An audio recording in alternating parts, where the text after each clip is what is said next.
Welcome to Tromelin Island. Its appearance is as desolate as one might imagine, earning it the initial moniker of the Isle of Sand due to its stark landscape. In the year 1761, nearly 100 individuals, forcibly taken from their native lands, were left stranded here, with the majority disappearing without a trace. This is the chilling tale of their ordeal. On the night of July 31st, 1761, Jean de Lafargue scrutinized two distinct charts. As the captain of the French vessel Le Lutelie, he found himself pressed for time. Yet the existence of two maps depicted the same segment of the Indian Ocean, each suggesting different navigational data, proved to be a significant hindrance. His journey had commenced on the eastern shores of Madagascar. In the pitch-black night, Captain Jean navigated his vessel, battling against winds reaching up to 20 knots. Regrettably, he was aware that this course was astray without the need for a map or visibility beyond a few feet.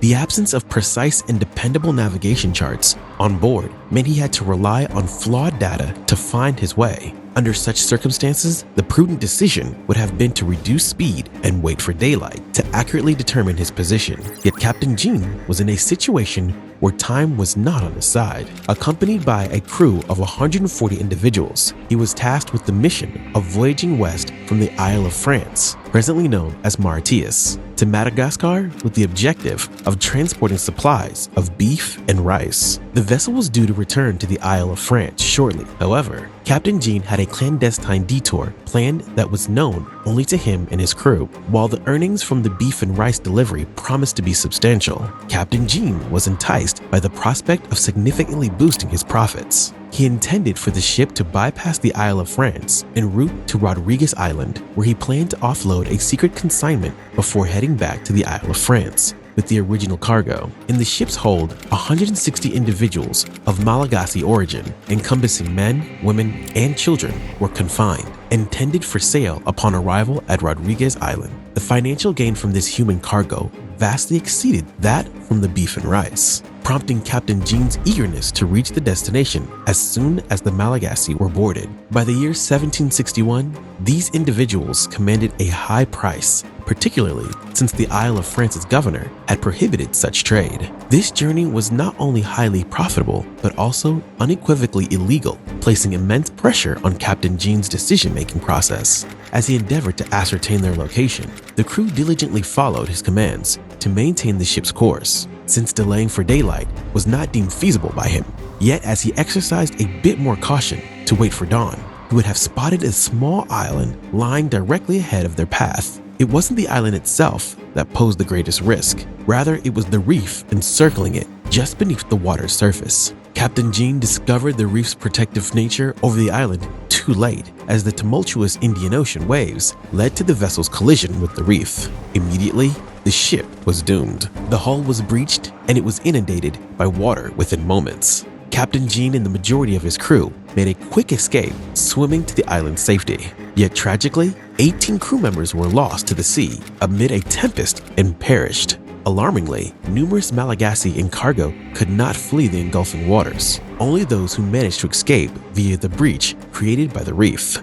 Shortly after the devastation occurred, the vessel sank, sealing the fate of nearly half the Malagasy still confined within the hold. As dawn broke, revealing the extent of their dire situation, over 120 crew members and 60 to 80 Malagasy survivors found themselves ashore after the calamity. They found themselves marooned on what was recognized as the Isle of Sand. The clarity of daylight brought with it a stark realization of their bleak circumstances. The Isle of Sand represents one of the most inhospitable locations for maroonment. Identified by France in the 1720s, it lies approximately 300 miles northwest of Reunion Island and 280 miles east of Madagascar, essentially isolated in the Indian Ocean. Previously a volcanic island, erosion over eons has left little of it above sea level. Furthermore, the island spans merely about 1 square kilometer, akin to the size of an average city block. Its peak barely rises 23 feet, 7 meters above sea level, making it nearly impossible to sight distant ships. Devoid of trees, the island lived up to its fame, offering minimal vegetation, scarcely a few grass blades, and some low shrubs. The scarcity of flora meant a dearth of fauna as well. While fish populated the surrounding reefs, the reefs themselves posed challenges to fishing. Seabirds and turtles visiting the shores were among the few accessible sources of sustenance, highlighting the island's desolate nature. Positioned just south of the equator, it boasts a mild tropical climate. However, the absence of shade rendered the island's temperatures anything but mild, with July and August slightly cooler but still hot. The limited size and exposure to the elements meant that even on its best days, the island was battered by winds. Summer months on the island were plagued by relentless violent cyclones and tropical storms, which at least provided much needed rainfall. This rainfall is crucial, especially given the island's lack of any fresh water sources, a critical consideration for prolonged stays. Upon reaching the island with the other survivors, Captain Jean's conduct became increasingly unstable. The burden of smuggling the Malagasy under illicit conditions and the ordeal of being lost at sea had already been overwhelming, but the prospect of losing the anticipated substantial profit, coupled with the inability to hide his unlawful activities, exacerbated his stress.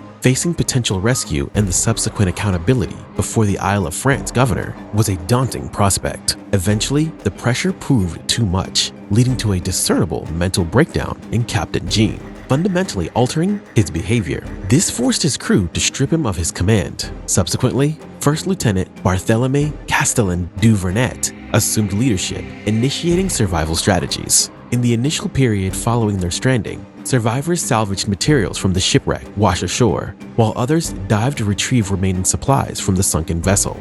This effort resulted in a significant accumulation of wood, food, and useful items. However, securing a source of fresh, potable water, which should have been a primary concern, was grossly neglected. Given the crew's monopoly over the supplies and the disregard for the Malagasy as equals, the urgency to find water was initially overlooked, leading to the dehydration and death of 8 Malagasy within the first days.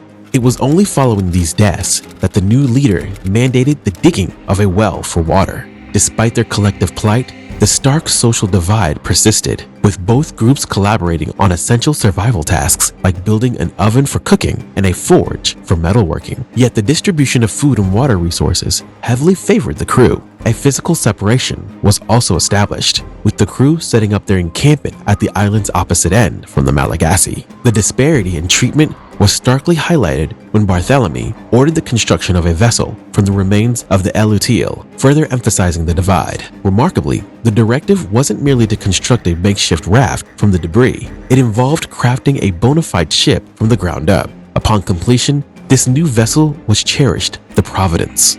Then, nearly 2 months following their stranding, on September 27th, the Providence set sail from the Isle of Sand, leaving the Malagasy survivors behind with only a vow to dispatch a rescue ship. 4 days into the voyage, the Providence made landfall in Madagascar. During the transit, a contagious disease claimed the lives of several crew members, including Captain Jean. With the man accountable for the entire mission deceased, Barthélemy faced the Isle of France governor upon their return, where he was met with severe reprimand. Despite the governor's outrage, Barthélemy attempted to persuade him to organize a rescue mission to the Isle of Sand, yet his pleas were consistently rejected. At that time, France was embroiled in the 7 Years' War against Britain, and no ship could be spared for a rescue mission, leaving the Malagasy without hope of aid. In the months following the Providence's departure, the roughly 60 Malagasy survivors awaited rescue that, unbeknownst to them, was never to arrive. Faced with no alternative, they endeavored to adapt to life on the harsh island.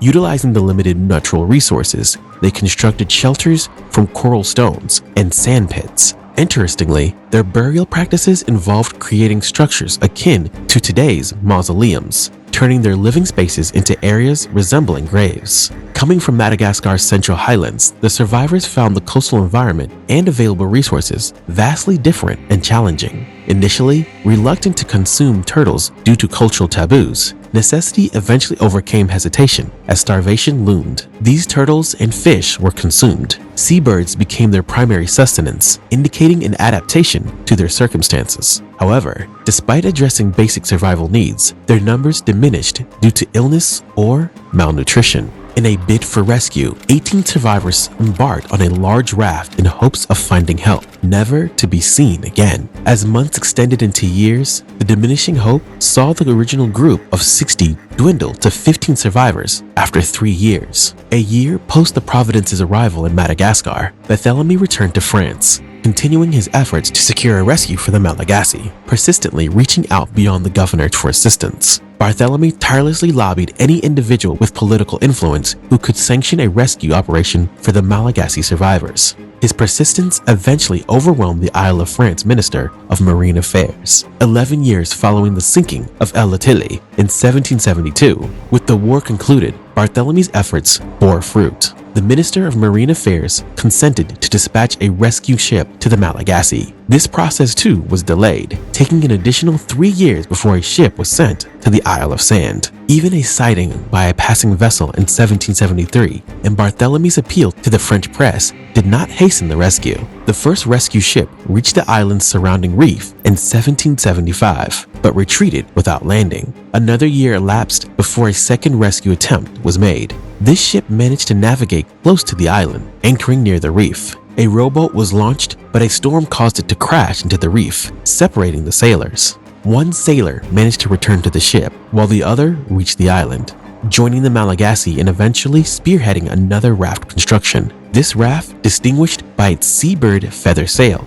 carried the sailor and 6 Malagasy into the ocean, never to be seen again. The remaining Malagasy, left to their solitude, held onto hope for rescue, which diminished as time passed. On November 29, 1776, their circumstances dramatically changed with the arrival of the French warship the Dauphin under Captain Jacques-Marie Baudouin de Tromelin. He discovered only 7 women survivors, one with an infant, all adorned in seabird feather garments. Captain Jacques was astonished by the survivors' living conditions, including constructed shelters and a lookout tower, making the end of their 15-year ordeal. The survivors were brought to the island of France, declared free by the governor, who also offered them citizenship after they declined repatriation to Madagascar. The baby and its family were integrated into the governor's household, making a new chapter in their lives. For his successful rescue, the island of Sand was named Tromelin Island in honor of Captain Jacques.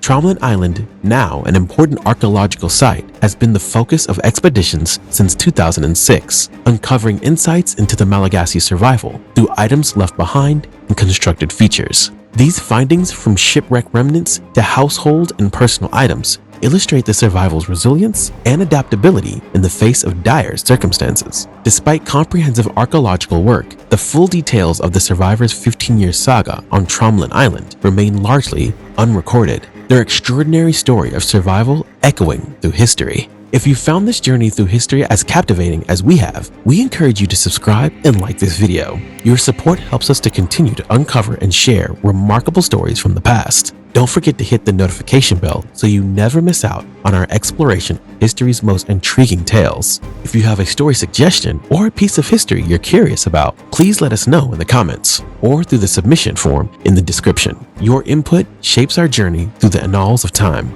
Thank you for watching, and we hope to see you in the next adventure into history.